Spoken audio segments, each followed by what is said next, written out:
तो न्यूज़ 11 भारत की ओर से ये मेगा इवेंट का आयोजन है। तस्वीरें आप देख रहे हैं संगम गार्डन से मोरहाबादी के पास, और बादसू के प्रमुख सुदेश महतो इस कार्यक्रम में शिरकत करने पहुंच चुके हैं। के बाद एक दिग्गजों का जमावड़ा न्यूज़ 11 भारत के जनादेश 2024 के इस कार्यक्रम में देखने को मिलेगा आपको।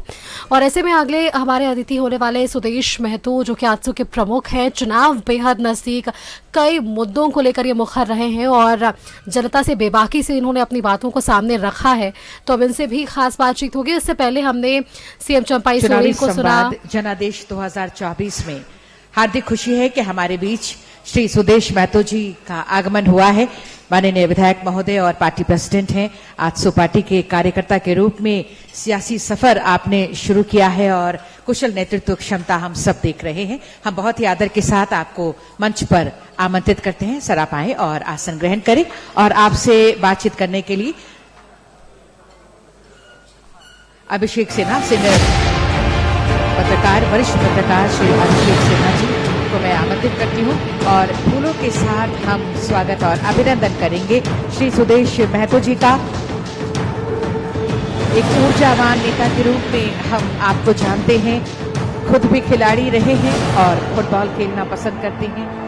युवाओं में अच्छी खासी लोकप्रियता आपने इसी वजह से हासिल की है। और ये सम्मान साथ ही साथ हम स्मृति चिन्ह चुनावी संवाद जनादेश 2024 की तमाम स्मृतियां आपके जहन में रही, स्मृति चिन्ह प्रदान कर रही है।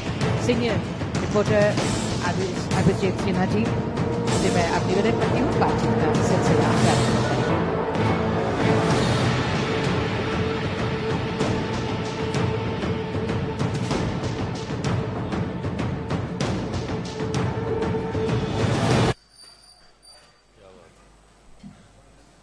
माइक ले लीजिए, पीछे भी आप ही चल स्क्रीन पे।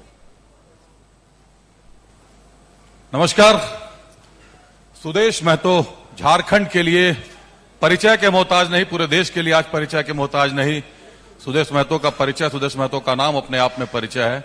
हम सुदेश महतो जी का हार्दिक अभिनंदन करते हैं, स्वागत करते हैं न्यूज़ 11 भारत के चुनावी संवाद जनादेश 2024 में। स्वागत है सर आपका।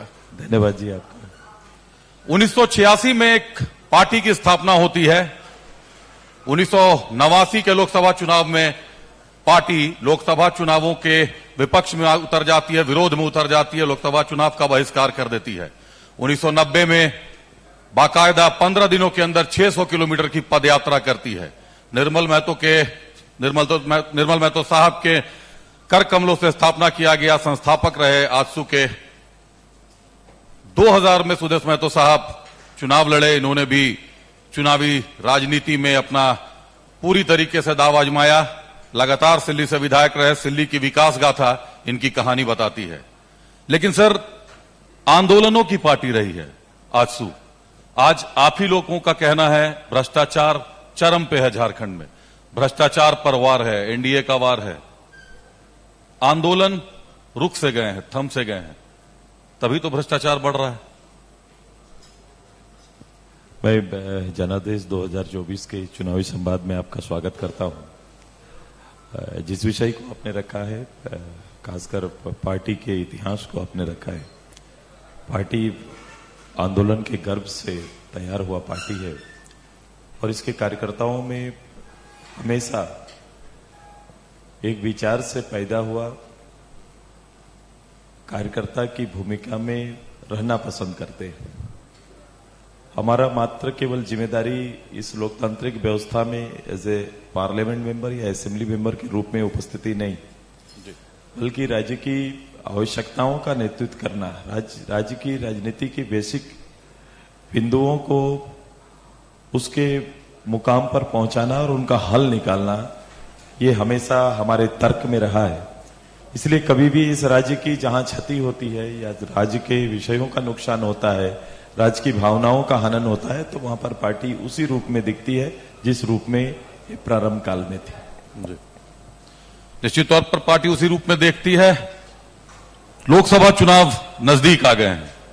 चुनाव में गिरिडीह से उम्मीदवार है चंद्र प्रकाश चौधरी साहब, आथू के टिकट से चुनाव लड़ेंगे। कितनी बड़ी चुनौती लग रही है। हालांकि भारी मतों से जीत दर्ज की थी उन्होंने, 3,70,000 के करीब वोटों से जीत हासिल की थी, गिरिडीह को जीता था।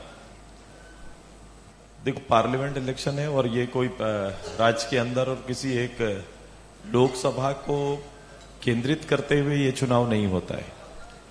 ये चुनाव राष्ट्रीय मापदंड पर लड़ा जाता है, जिसमें रीजनली नेतृत्व देने का प्रयास आज ने किया है। मुझे लोगों ने पूछा था कि पार्लियामेंट में क्यों जाना चाहते हैं, तो मैंने कहा कि इस राज्य की राजनीति हमारी पार्टी की बेसिक और प्राथमिकता है, लेकिन राष्ट्रीय नेतृत्व पार्टी के लिए जरूरी है, इसलिए कि वो मेरा राष्ट्रीय चेहरा होंगे और राष्ट्रीय फलक पर राज्य की आवश्यकताओं का नेतृत्व करते दिखेंगे। पिछले बार एनडीए के नेतृत्व में हमने चुनाव लड़ा और राज्य के एक बड़ी जीत हासिल की है। ये जनादेश एनडीए का है और इस एनडीए के इस जनादेश को फिर से इस बार उसी मैदान पे और बड़े स्वरूप में पाने की अपनी इच्छा है और लोगों की चाहत भी। इसीलिए तो हम सभी लोगों ने पूरे देश भर का एक एजेंडा सेट किया है कि जो जीत एनडीए की पिछली बार थी उससे ऊपर जाना है, और इस बार हम लोग ने 400 पार का नारा दिया है और 400 ऊपर जाने की तैयारी चलेगी। सर, अब की बार 400 पार का नारा है। आंकड़े गवाह हैं। 11 राज्यों में जो भाजपा की बात करें तो खाता भी नहीं खुल पाया था। झारखंड से अगर बात करें तो झारखंड से पुरजोर जो सीटें आ सकती थी, 14 में से 12 सीटों पर आप लोग थे, 11 पे भाजपा थी, 1 सीट पर आप थे। गीता कोड़ा जी थी, गीता कोड़ा जी भी अब भाजपा में शामिल हो गई हैं। तो झारखंड ने तो अपना मैक्सिमम दे दिया है, लेकिन बाकी राज्यों में फिर कैसे तालमेल करेंगे, बाकी राज्यों में खाता कैसे खोलेंगे? देखो, देशव्यापी ये पूरा हम ये चुनाव को आंदोलन के रूप में लेते हैं। हमारा एनडीए का एक राष्ट्रीय फलक पर एक कमिटमेंट है। हमारे लीडर बड़ा स्पष्ट है और लीडर के प्रति लोगों का रुझान है और देश के विश्वास में खरा उतरे हैं। यही नेतृत्व ही आगे ले जाएगा। देश को प्रधानमंत्री चुनना है और जिस दल ने आज से 10 साल पहले एक प्रधानमंत्री का नाम सामने लाया, आज के दिन में उस प्रधानमंत्री पर विश्वास लोगों का बढ़ा है और वही विश्वास आगे लेकर जाएंगे। देश प्रगति के पथ पर आगे बढ़ा है।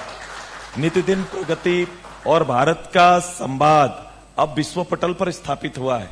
केवल भारत एक मात्र राष्ट्र नहीं, बल्कि पूर्व काल की जो अवस्था हमारी थी, जिस मानक को हम लोग बोलते थे विश्व गुरु होने का, भारत के विचारों को एब्रॉड बाहर में भी लोग स्वीकार करें और ऐसे ही मान्यता पूर्व काल की थी, आज वैसे ही पुनः मान्यता को स्थापित करने का नेतृत्व भी देश के प्रधानमंत्री कर रहे हैं। आज उसी प्रधानमंत्री को चुनने की फिर से बारी आई है और देश 2047 के जो विकास का मापदंड या फिर भारत को उस श्रेणी में खड़ा करने का, जहां विश्व के प्रमुख देश खड़े हैं, ये विकसित भारत का निर्माण का जो कल्पना है, उसको पूरा करने का एक संकल्प ही 2024 का चुनाव है और उसी संकल्प पर पूरा भारत अपना मतदान करेगा। संकल्प को निश्चित तौर पर पूरा करेगा। आप झारखंड की राजनीति आपके लिए काफी चिर परिचित हो गई है, काफी पुराने और कद्दावर नेता आप माने जाते हैं। पथ निर्माण मंत्री रहे आप, गृह मंत्री रहे आप, उप मुख्यमंत्री भी रहे आप। चुनाव से पहले झारखंड में राजनीतिक उथल पुथल मची हुई है। आरोप एनडीए पर है, आरोप ईडी सीबीआई की कार्रवाई पर सीधे सीधे एनडीए पर लगती है। पूर्व मुख्यमंत्री जेल चले गए हैं, हेमंत सोरेन। दिल्ली में अरविंद केजरीवाल जेल चले गए हैं। भ्रष्टाचार पर वार तो समझ में आता है, क्या चुनावी रणनीति भी है इसके पीछे कहीं? आपको ऐसा लगता है कि झारखंड की राजनीति के लिए हेमंत सोरेन का जेल जाना जरूरी था एनडीए के लिए? 2-3 विषय आपने एक साथ समेट दिया है। एक है कि राजनीति में आचार व्यवहार नेतृत्व, ये बहुत मायने रखता है कि आपका समर्पण अपने प्रदेश के प्रति और देश के प्रति कितना है और कितना बड़ा है। आप किन प्राथमिकताओं के साथ चलना चाहते हैं। जो लोग भी गए हैं उनके ऊपर आरोप लगे, और ये आरोप को अगर एनडीए का किया हुआ या उनके द्वारा इस चुनाव को प्रभावित करने वाली बात रखी जा रही है, तो मैं कुछ दिन पहले आप ही के एक चैनल पे ही मैंने कहा था कि ये परिपाटी को कोई नई परिपाटी तो रही नहीं, ये प्रथम बार ऐसी घटना तो घटी नहीं है। इस विषय का सबसे बेहतर कोई जवाब दे सकता है तो कांग्रेस पार्टी दे सकती है, और कांग्रेस पार्टी को सबसे पहले बताना चाहिए कि किन परिस्थितियों में उस समय तथाकथित जो हमारे नेता थे, खासकर प्रधानमंत्री जो हैं, उन्हें मुख्यमंत्री रहते हुए दिल्ली में कितने घंटे बैठाए जाते थे और लगातार दिल्ली बुलावा होता था। सीबीआई कोर्ट में उनकी, सीबीआई ऑफिस दफ्तर में उनकी हाजिरी बनती थी। हमारे गृह मंत्री राज्य के थे गुजरात के, उन्हें तड़ीपार जैसे निर्णय इसी सरकार के नेतृत्व में हुआ है। तो जब सरकार बंद रहती है अपनी, उनके समय किए हुए कार्यों को केवल पलटकर आप देख लेंगे तो आज की वास्तविकता आपको सामने आ जाएगा। हम बदले की भावना से काम नहीं करते, और मुझे विश्वास है कि हमारा एनडीए बदले की भावना से काम नहीं करता, बल्कि राज्य के एक कोई भी साधारण आम आदमी से जाके इस राज्य के वास्तविकता से पूछो तो वो आपको करप्शन के बारे में वो चर्चा करेंगे, वो गिनती गिना देंगे आपको। मतलब आप ये मानते हैं कि झारखंड में जो राजनीतिक उथल पुथल है ये जरूरी था, भ्रष्टाचार बढ़ रहा था और जो भी जांच एजेंसियां हैं वो अपना काम कर रही थी। एनडीए में आजादी मिली है जांच एजेंसियों को वो काम करने की, इसीलिए मुख्यमंत्री के गिरबान तक भी हाथ पहुंच जाते हैं। देखो, ये कहीं भी एजेंसियां स्वतंत्र रहनी चाहिए, एजेंसियां को अपना काम करने देना चाहिए, वो उनका पार्ट ना बने ना उसका बहस का पार्ट बने। सवाल है कि मैं हमेशा कह रहा हूं कि आप जो इंडिया गठबंधन इस चुनाव में जा रहा है तो सबसे पहले देश क्या चाहता है? देश चाहता है कि प्रधानमंत्री का चेहरा कौन होगा। आज तक उन्होंने प्रधानमंत्री का चेहरा सेट नहीं किया। मैं आ रहा था इस पर। और प्रधानमंत्री का चेहरा जब जिस दल का, जिस गठबंधन का सेट ना हो तो अनिश्चितताओं पर जनता वोट नहीं करती है। जहां निश्चय है और निश्चितताएं हैं वहीं पर वोट करेगा, मतदान वहीं पर होगा। अनिश्चितताओं पर जनता वोट नहीं करती है, ये बिल्कुल आपने सही बात कही है। कहीं ना कहीं प्रधानमंत्री के चेहरे को लेकर आज भी जनता के बीच में असमंजस की स्थिति बनी हुई है। इस चुनाव में, लोकसभा चुनाव में आजसू का मूल मुद्दा क्या रहेगा? कांग्रेस ने 5 न्याय 25 गारंटी की बात कह दी है। युवाओं को, महिलाओं को, किसानों को, श्रमिकों को साझेदारी का हिस्सा मांग रहे हैं। आपकी गारंटी पसंद आएगी जिसने अपने गारंटी को पूरा किया। जितने मैनिफेस्टो कांग्रेस के सबसे ज्यादा शासनकाल उनका रहा है, जितने मैनिफेस्टो चुनाव आधार पर, चाहे राज्य के हो या देश के चुनाव में, जो मैनिफेस्टो उन्होंने गढ़े हैं, पढ़े हैं, उनको निकालकर केवल इस चुनाव में पहले रिपीट करें पब्लिक के सामने। पब्लिक स्वतः मूल्यांकन कर लेगी कि किन मैनिफेस्टो पर काम हुआ है या नहीं हुआ है। हमारा मैनिफेस्टो एनडीए का स्पष्ट था और एनडीए के मैनिफेस्टो को छोटा किया गया है, और जो चीज शेष है वो पाइपलाइन में है, उस पर काम चल रहा है। इसलिए कहते हैं कमिटमेंट के ऊपर हम लोग काम करते हैं। छोटा किया गया है मतलब कंप्लीट हो गया है। मैनिफेस्टो में जो आप लोगों के वादे थे वो पूरे कर लिए। कभी भी ऐसी बात नहीं करता कि मैं कर लिया 100%, इसीलिए मैं नहीं कहा जी 100% नहीं, कुछ काम बचे, अधिकतम काम हुआ है और बाकी जो भी है उसकी पहल चल रही है। कुछ काम है कि जो केवल एक टेन्योर में पूरा नहीं हो सकता, उसके लिए लंबा वक्त चाहिए। जो वक्त चाहिए उस पर भी काम दिखना चाहिए, और वो काम सारे कमिटमेंट के ऊपर आपको काम दिख रहा है। चलिए, कमिटमेंट पे काम हो रहा है, एनडीए अपना काम कर रही है। 2004 में गठबंधन बना भाजपा के साथ। आजसू का सबसे पुराना गठबंधन है। आज एनडीए में और भी कई दल हैं, लेकिन आजसू सर्वोपरि है। आजसू और भाजपा का पुराना गठबंधन है। झारखंड में भी गांठ काफी मजबूत है आप लोगों की। एक बार दरार पड़ी तो नुकसान दोनों दलों को उठाना पड़ा, और जबरदस्त नुकसान उठाना पड़ा। सीधे 37 से 26 पर भाजपा सिकुड़ गई और 5 से 2 पर आप सिकुड़ गए। गठबंधन की गांठ को मजबूत रखना कितनी बड़ी चुनौती साबित हो रही है? देखो, ये हमारा रिश्ता केवल चुनावी रिश्ता नहीं है। पहले ये एक आंदोलनकारी संगठन, इस राज्य को समर्पित करने वाला युवा का ये टीम इस राज्य निर्माण में सबसे पहले इस प्रदेश में खुद को खड़ा किया, एक लंबी लड़ाई लड़ी, और उसका परिणाम है आज कि प्रदेश का गठन हुआ। मैं इसलिए दावे के साथ कह रहा हूं क्योंकि प्रदेश गठन में हमारी भूमिका एक फ्रीडम फाइटर की तरह थी, एक स्वतंत्रता सेनानी की तरह हमारा हर कार्यकर्ता, हर वर्कर समझता था, और लड़ाई का हद भी हमारा वही हुआ करता था। लोगों ने अपने जान को जोखिम में रखकर इस प्रदेश के गठन में अपना योगदान दिया है, इसलिए इस लड़ाई को हमेशा मैं ऊंचा रखता हूं।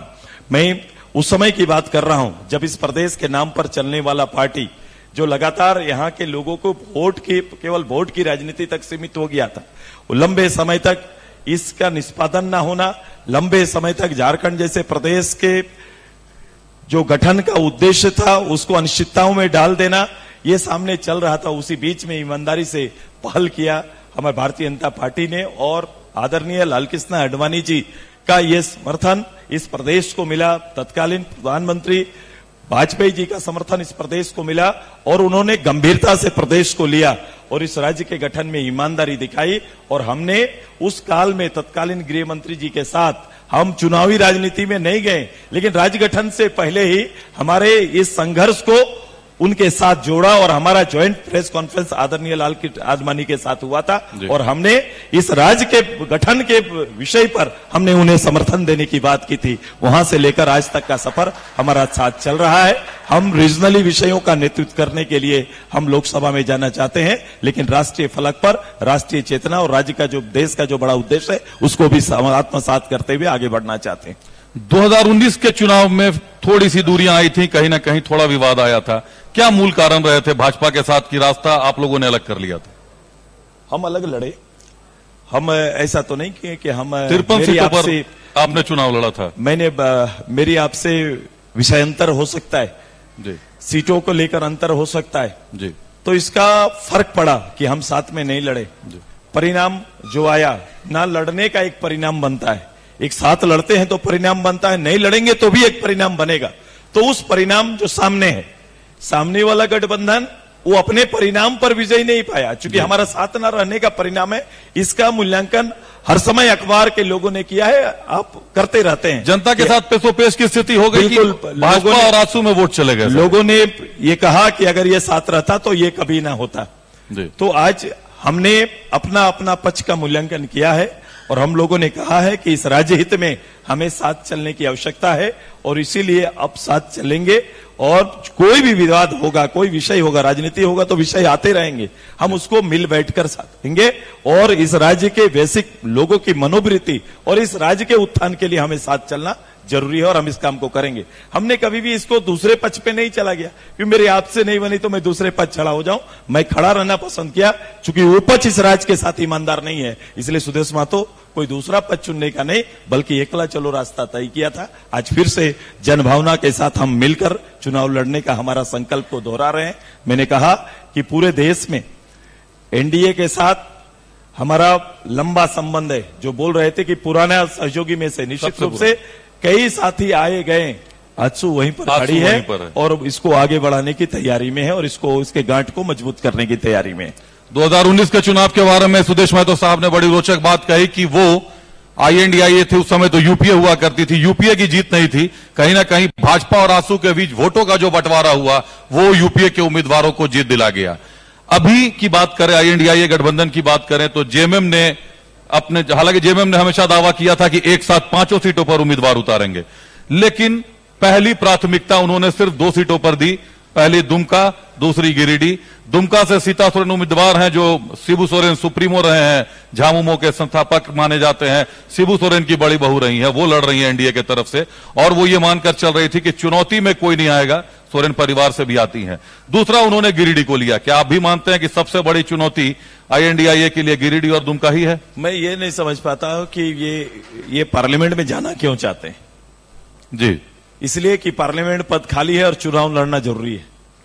क्योंकि झारखंड मुक्ति मोर्चा पहली बार पार्लियामेंट पे तो नहीं जा रहे हैं। झारखंड मुक्ति मोर्चा 1972 से पार्लियामेंट में जा रहे हैं जी। और जाते रहे हैं। पार्लियामेंट में इनकी भूमिका देखी जानी है। लोग मत करते हैं कि मेरे पार्लियामेंट में जाएंगे और अपनी भूमिका और अदा करेंगे, या फिर नेशनली कोई कमिटमेंट है तो उसको पूरा करेंगे। मुझे बता दो, जो पार्लियामेंट मेंबर इनके गए हैं, इनकी हाउस की उपस्थिति बता दो जी। हाउस की उपस्थिति पर हाउस की उपस्थिति बता दो। गुरुजी पार्लियामेंट मेंबर रहते हैं और कोई पार्लियामेंट मेंबर रहते हैं, बोलो कितने बार जो राज्य का नेता हो, जिस दल का नेता हो, उनकी उपस्थिति सर्वोच्च सदन में ना के बराबर है। अभी तबीयत खराब है लेकिन कभी तो नहीं रही है। उनका कोई बात सुना दो मुझे, जो हाउस में इस राज्य के पक्ष में कोई बात कभी रखे तो ये बात मुझे बता दीजिए, इसमें कितनी ईमानदारी है। तो फिर मैं कहता हूं कि जाना क्यों है? जाना क्यों है? कि जगह को भरने के लिए केवल जाना है कि इस राज्य के परिपेक्ष के विषयों को पटल पर खड़ा होकर बात कर पाए, इसलिए जाना चाहते हैं। जी, दावा तो यही है, दावे तो यही करते हैं कि दावा नहीं, झारखंड उसके इतिहास को देखो। आज कोई दावा करे तो वो जितने दिन रहे हैं, जिन विषयों को बात यहां करते हैं, ये विषय, कोई भी विषय इस राज्य का कभी भी बोलते हुए कभी कभी सुना है आपने कि जो सारना कोर्ट की बात करते हैं, कभी भी इसको राष्ट्रीय इशू बना और कभी जाकर कभी पार्लियामेंट में इनके नेता बोलते हुए दिखे हैं क्या? तो फिर मैं इसीलिए कह रहा हूं कि केवल जगह को भरने के लिए जाना चाहते हैं, ये टूर्नामेंट की तरह है, एक गहना की तरह है, या फिर इस राज्य के लोगों में, चूंकि मैं ये मानता हूं रिप्रेजेंटेटिव जो होते हैं वो राज्य का नेतृत्व करते हैं और राज्य के विषयों का नेतृत्व करते हुए पार्लियामेंट में दिखना चाहिए। आप जमीन पर नहीं, लेकिन पार्लियामेंट तो दिखेंगे। यहां ना क्षेत्र में दिखते हैं ना पार्लियामेंट में दिखते हैं। इनको लगता है कि ये मेरा सीट है, यहां हमको आना चाहिए, इसलिए मुझे आने दो, और बाकी सारा चीज राजनीति की जितनी चर्चाएं, जितना बात, जितने लोगों की चाहत, इस राज्य की जरूरत, वो सारा चीज धरा का धरा रह जाता है। सारी चीजें धरी की धरी रह जाती हैं, राजनीति अपनी जगह पे गर्म रहती है। स्थानीयता के मुद्दे को कैसे देखते हैं सुदेश साहब, क्योंकि चुनाव नजदीक आ गए हैं, एक बार फिर स्थानीयता के मुद्दे को सामने लाया जाएगा। आईएनडीआई ने जिस तरीके से, इसी तरह का मुद्दा है झारखंड मुक्ति मोर्चा के लिए और इस गठबंधन के लिए, जैसे इनका अलग राज्य का मुद्दा था। ये चाहते थे कि अलग राज्य का जैसा मुद्दा जितना दिन चलेगा उतने दिन उनकी राजनीति चलेगी। स्थानीयता का मुद्दा हो, आपका नियोजन नीति का मुद्दा हो, विस्थापन मुद्दा हो, यही मुद्दों को बनाने के लिए तो आए थे। ये इस झोली में डाल दिए जहां पर लंबा ये विषय चले, जब कभी देश में इनकी सरकार बनेगी तो इसका हल होगा। शायद मकसद इनका है ही है, हमारा मकसद ये नहीं है। नीतियों में बदलाव हमारी प्राथमिकता है।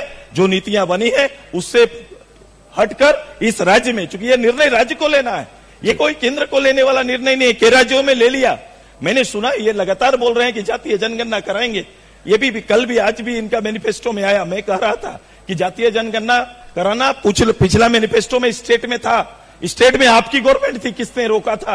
आप आते, मैंने हाउस के अंदर बाहर भी कहा ये राज्य आपके अनुकूल है अगर इसमें ईमानदार है। नीतीश बाबू ने ईमानदारी से पहल किया, काम करके चले गए। कई स्टेट हैं जिन्होंने अपना काम किया, निर्णय लिया और अपने लोगों के हित में निर्णय लेके काम को आगे बढ़ा गए। यहां ये भी नहीं कर पाए, यहां तक कि सुप्रीम कोर्ट के डायरेक्शन का भी सम्मान ये लोग नहीं करते हैं, वो भी नहीं सुनते हैं। इसलिए नीतियां बनाना, इस राज्य के लिए काम करना, इस राज्य को डेवलपमेंट के मानक पर ऊपर ले जाना, ये सब कहानी इनके साथ नहीं जुड़ी हुई है। इन्हें चुनाव लड़ना आता है और जातीय समीकरण बनाकर किसी तरह सत्ता तक पहुंचना इनकी केवल एक आदत सी रही है। उसी आदत पर सुमार है और इसी काम को करने के लिए ये चुनावी गठबंधन और चुनावी ताना बाना बुनते हैं। अभी आपने 2-3 दिनों पहले जो प्रेस कॉन्फ्रेंस किया था, आपने उसमें यह कहा था कि 14 सीटों पर एनडीए चुनाव लड़ रही है, आजसू भी 14 सीटों पर चुनाव लड़ रही है, भाजपा भी 14 सीटों पर चुनाव लड़ रही है। हर सीट हमें जीतना है, हर सीट पर हम लोग मेहनत करेंगे। ये मेरा दायित्व है, चूंकि मेरा पार्टी के कार्यकर्ता पदाधिकारी, चाहे वो एक गांव स्तर का कार्यकर्ता पदाधिकारी ईमानदारी से इस मिशन का हिस्सा हो, इसीलिए हम लोगों ने पूरे इस अभियान को बल देने के लिए कार्यक्रम बनाया। हम जहां पार्लियामेंट लड़ेंगे वहां पार्टी काम करेगी, पूरा एनडीए काम करेगा, लेकिन पूरे राज्य में एनडीए को 14 सीट दिलाना ये हमारी प्राथमिकता है और उसी पर पार्टी ने कार्यक्रम तैयार किया है और हमारी तैयारी है कि 14 के 14 सीट हम लोग जीतेंगे। गांडे को कैसे साधेंगे? कल्पना सोरेन का नाम सामने आ रहा है। गांडे आप लोगों की भी प्राथमिकता पर रही है।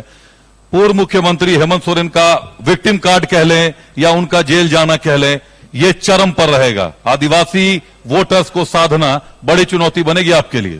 देखो, मैं कभी इस बारे में चर्चा करूंगा, लेकिन अभी चूंकि उनको मंच में आना है, उनको चुनाव लड़ना है, खाली सीट किया गया है और चुनाव में जाने के लिए किया गया है। इनका मैंने कहा कि चुनाव लड़ना उद्देश्य है, तो चुनाव लड़ेंगे। हमारा एनडीए भी चुनाव लड़ेगा।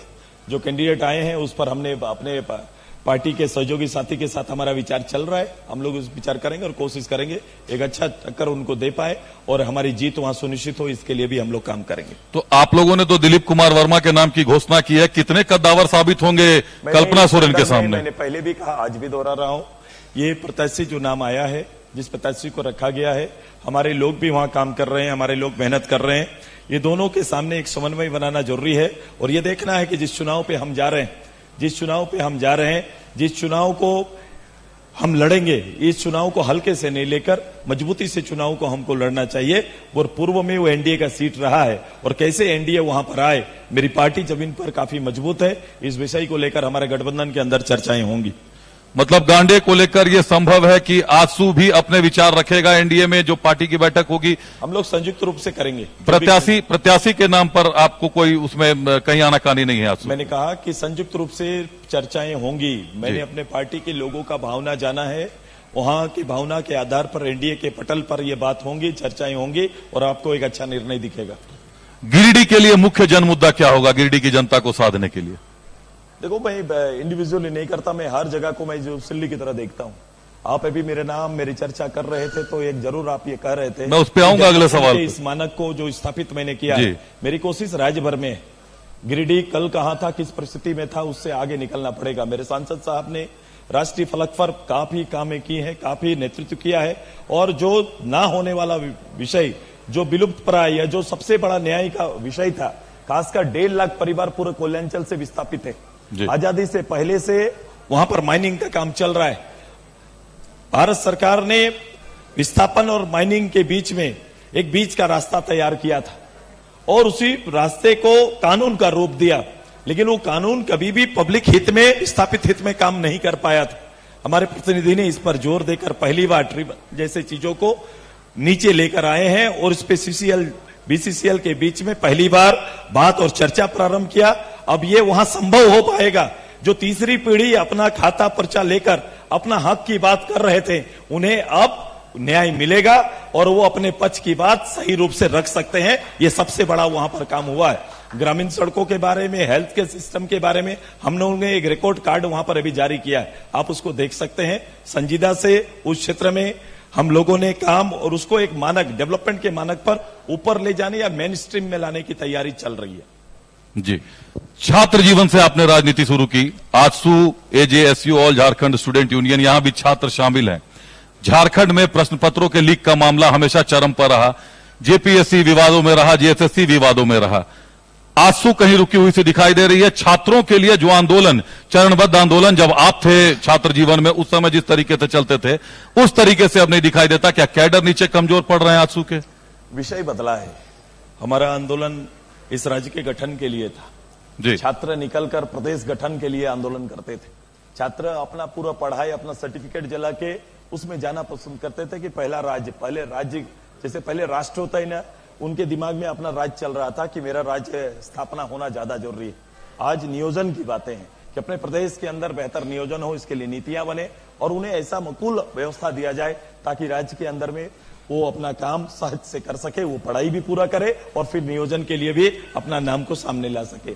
ये जितने भी प्रक्रिया चली है और जितने भी प्रश्न खड़ा हो रहे हैं, कहीं ना कहीं सरकारी चूक के कारण हुआ है, आपकी ईमानदारी के कारण हुआ है।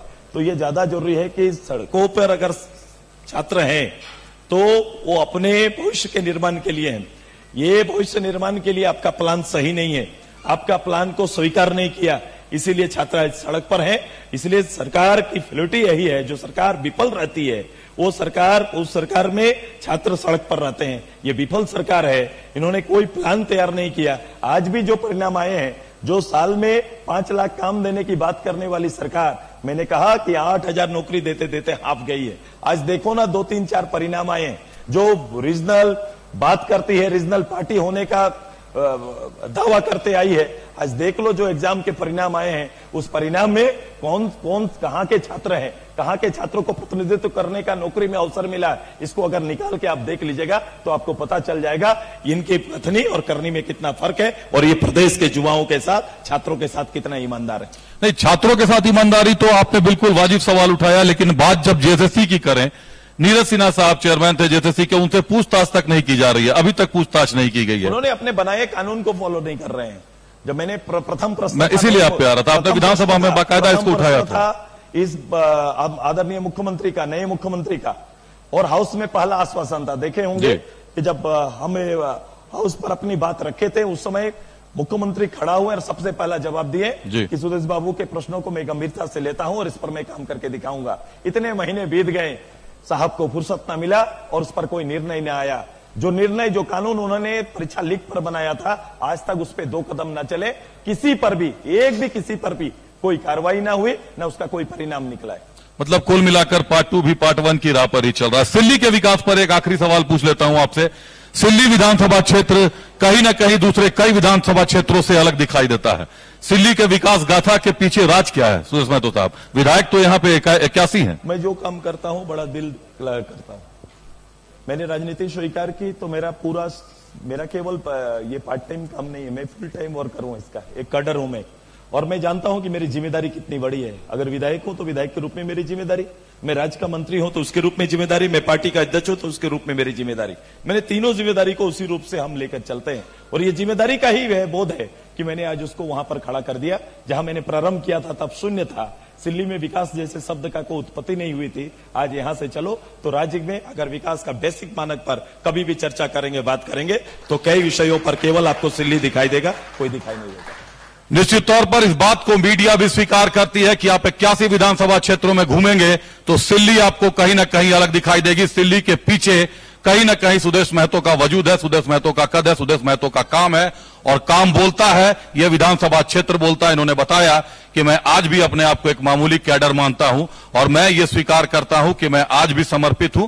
विधानसभा क्षेत्र में घूमिए, यहां से निकलकर सिल्ली तक जाइए, आपको दूसरे कई विधानसभा क्षेत्रों से भिन्नताएं साफ नजर आ जाएंगी। बाकी अन्य विधायकों के लिए, एनडीए के हों, INDIA के हों, लेकिन अन्य विधायकों के लिए बड़ा संदेश है कि हम लोग तो घूमते ही हैं, कभी आप लोग भी सिल्ली घूमिए और अपने विधानसभा क्षेत्र को इसी तरीके से परिपक्व और विकासशील बनाइए। बहुत धन्यवाद सुदेश महतो साहब, हमारे साथ चुनावी संवाद में जुड़ने के लिए बहुत आभार आपका। बहुत बहुत धन्यवाद माननीय सुदेश महतो जी और बातचीत करने के लिए बहुत धन्यवाद वरिष्ठ पत्रकार अभिषेक सिन्हा जी।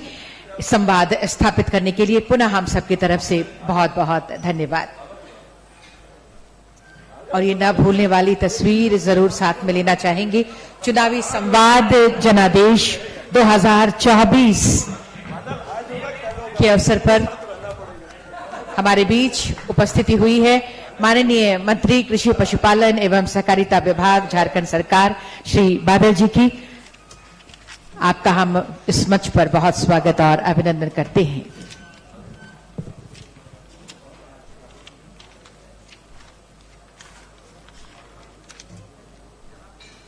जनादेश 2024 चुनावी संवाद झारखंड के सबसे बड़े चुनावी मंच के माध्यम से न्यूज 11 का ये निष्पक्ष प्रयास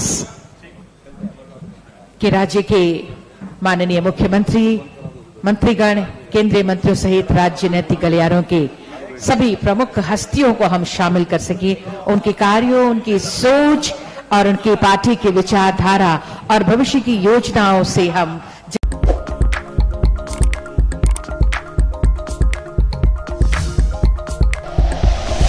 like and share videos, subscribe करें हमारा चैनल और प्रेस करें बेल आइकॉन। न्यूज़ 11 भारत, सच है तो दिखेगा।